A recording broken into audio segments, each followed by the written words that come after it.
De l'État, le général d'armée Abdourahmane Tiani sur le site hydro-agricole de Sangia, véritable levier opérationnel de l'agriculture nigérienne. Le site est réhabilité et aménagé dans le cadre de la grande irrigation, citant sur une superficie de 105 hectares.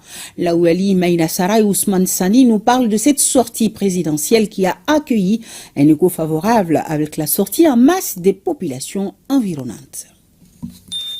C'est une ambition claire qu'il nourrit depuis son accession à la tête de l'État. Trouver les voies et moyens permettant d'assurer aux Nigériens l'autosuffisance alimentaire partout et à n'importe quelle saison de l'année. La solution, le chef de l'État Abdourahmane Tiani l'a trouvée dans son initiative de projet de grande irrigation en cours d'exécution dans les 8 régions du pays.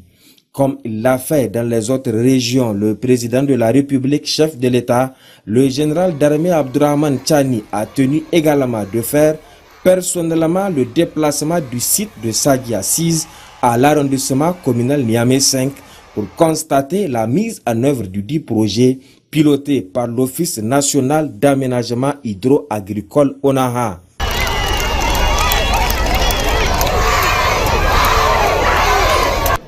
Après avoir reçu toutes les informations relatives à l'exploitation du site par le directeur général de l'ONAHA et les responsables du génie rural, cap a été mis sur les stations de pompage disposant de 3 pompes d'une capacité de 540 mètres cubes par heure chacune pour une superficie totale de 105 hectares réhabilités qui produisent des centaines de tonnes de riz paddy les 2 saisons annuelles cumulées.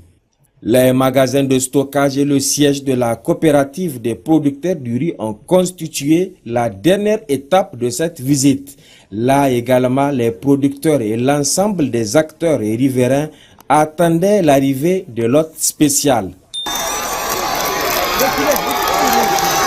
Le président de la République a ainsi longuement échangé avec la Fédération des unions des coopératives des producteurs du riz, des responsables de l'ONAHA, des cadres du ministère de l'Agriculture et l'ensemble des acteurs de la chaîne rizicole. Ils ont tous salué la clairvoyance du chef de l'État dont l'engagement a permis de redonner un souffle nouveau à la filière rizicole.